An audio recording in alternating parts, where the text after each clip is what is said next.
Chers amis, bonjour. Vous êtes sur Metifta Université et nous continuons donc notre travail d'historien méthodique de façon à vous donner quelques éclaircissements et surtout des données intéressantes qui peuvent changer beaucoup de choses pour vous dans votre compréhension, dans vos amitiés, dans votre comportement. Dès lors que on connaît un petit peu le fond du fond et les racines de l'histoire de l'écriture. Donc là, vous êtes devant un merveilleux petit musée qui vous est offert, un musée des écritures qui est, je dirais, le plus petit musée du monde puisqu'il est là sur la toile, sur des petits livrets donc que j'ai fait depuis des années maintenant. Et c'est le temps maintenant de vous l'offrir tout simplement parce que nous arrivons bientôt à un âge mûr et c'est le temps de la transmission du savoir tout simplement puisque ce que l'on sait ne nous appartient pas. Donc je vous livre les choses telles que je les ai apprises à ma manière. Dans la rue, dans les musées, par des fouilles tout à fait personnelles, tout simplement parce que c'était mon travail, je dirais, d'autodidacte et qui m'a pris une bonne partie de ma vie et qui m'occupe encore aujourd'hui pas mal parce que de là va nous permettre de comprendre l'histoire des peuples, l'histoire des religions, l'avancement de la médecine, l'histoire de la physique, l'histoire du monde, tout simplement. Donc on est dans une histoire universelle, et ça c'est important. Alors une des clés de cette histoire universelle, c'est ce que vous allez découvrir aujourd'hui, c'est-à-dire les Phéniciens. Donc on va avoir deux alphabets, puisqu'il y a eu deux périodes importantes. Nous sommes environ en 1500 avant notre ère. Les Phéniciens, vous l'avez vu dans vos livres d'histoire, même quand vous faites de l'histoire, on va dire de façon un peu avancée, ce sont d'habiles navigateurs, de grands voyageurs. Les Phéniciens vivent le long des bandes côtières et se posent donc dans leurs principaux comptoirs en Méditerranée, Byblos, Beyrouth, Tyr, Sidon. Eux que l'on prenait donc pour des nomades ont su avant tout le monde trouver les signes et les mots pour s'exprimer. Le phénicien A donc sera précurseur en attendant le B, que l'on appelle le niléaire, qui lui va rassembler en tout cas 22 lettres qui vont nous permettre d'avoir ce que l'on appelle notre alphabet actuel. Les Grecs, eux, vont le compléter avec des voyelles. Donc la parole et l'écrit, voici leur réel port d'attache. Familier des échanges, ils troquent jusqu'au syllabaire complexe contre une graphie plus simple, d'où sortiraient donc des sons dont ils ont besoin, les sons qui émanent de ces inflexions de la voix. Ils se dotent de boussoles verbales, d'une écriture à l'origine des alphabets sémites et européens, avec seulement 22 consonnes. Ils surprennent, entre autres, les Égyptiens, les Sumériens, qui eux déjà étaient très avancés, mais n'ont pas su, n'ont pas pu, n'ont pas eu le temps de compiler. Les Araméens aussi, qui ont fait un travail de titan. Tout ça a permis cette préparation aux Phéniciens. C'est eux, il faut le reconnaître, et chacun le reconnaît, qu'ils vont être les inventeurs de l'alphabet. Inventeurs dans le sens, ils ont collecté, ils ont su normer, ils ont linéarisé, donc A, B, C, D, ou Aleph, Bet, Gimel, Dalet, ou Olap, Bet, Dolat, donc c'est eux. Voilà. Donc la Phénicie aujourd'hui, c'est le Liban, hein, pour simplifier un tout petit peu, même si ça s'est allé un petit peu plus loin. Ils se dotent donc de cette boussole, ils ont 22 consonnes, ils surprennent.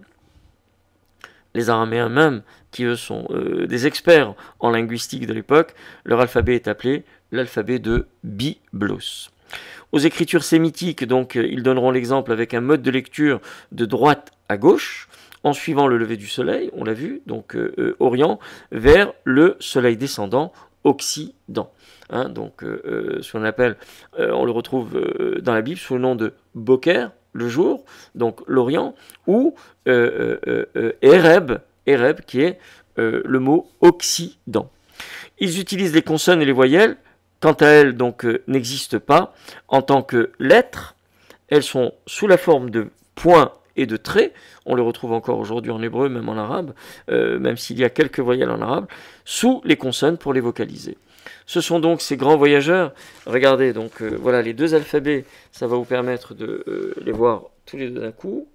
Voilà, donc là vous avez le phénicien A, vous voyez. Donc il y a quand même des lettres que vous pouvez déjà à peu près reconnaître. Regardez le E, regardez le H, vous voyez. Regardez le X, voilà. Et vous avez ici le phénicien, donc B, c'est celui-là, donc qui va permettre un alphabet linéaire. Regardez, donc il y a des lettres qui sont regroupées. Donc dans ces lettres regroupées, on a le G et le Z, on a le I, le J et le Y, donc qui sont regroupés, et on a le F, le V, le U et le W. Toutes les autres, ce sont ce qu'on appelle des consonnes indépendantes. Grands voyageurs, donc les Phéniciens exportent leur écriture en Mésopotamie et en Méditerranée. Donc Hérodote donc, et Diodore de Sicile, historiens célèbres, reconnaissent son effet cosmopolite. Donc Hérodote et Diodore, qui sont des historiens, reconnaissent donc l'effet cosmopolite et leur rôle d'intermédiaire. L'écriture est adaptée par les Araméens, les Hébreux, les Nabatéens, à l'origine donc des écritures arabes.